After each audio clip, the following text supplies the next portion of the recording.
শপথ গ্রহণ শেষে হঠাৎই বৈষম্য বিরোধী ছাত্র আন্দোলনে আহতদের দেখতে ঢাকা মেডিকেলে ছুটে যান নবগঠিত অন্তর্বর্তীকালীন সরকারের প্রধান উপদেষ্টা ডক্টর মোহাম্মদ ইউনূস। বৃহস্পতিবার রাত ৯টায় শপথ গ্রহণের আনুষ্ঠানিকতা শেষে ঢাকা মেডিকেলে যান শান্তিতে নোবেলজয়ী এই অর্থনীতিবিদ।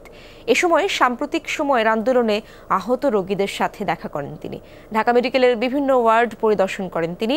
আহত রোগীদের সাথে কথা বলে ডক্টর মোহাম্মদ ইউনূস তাদের আশ্বস্ত করেন দ্রুত সময়ে সঠিক চিকিৎসা নিশ্চিত করার। এ সময় আহতদের দেখতে আসায় ডক্টর ইউনূসের প্রতি কৃতজ্ঞতা জানান তাদের স্বজনরা।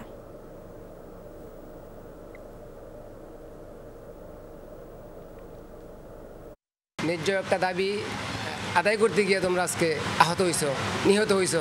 উনি স্যার খুব মর্মাহত হয়েছে, চোখ দিয়ে টলটল করে পানি করছে ওনার। উনি কান্নায় কথা বলতে পারে নাই। উনি সব কিছু সুস্থভাবে সুন্দরভাবে করতে বলছে। আর এখানে যা আছে, যা ট্রিটমেন্টে খরচ হবে, যা কিছু যাবে, সব ফ্রিতে সরকার বহন করবে।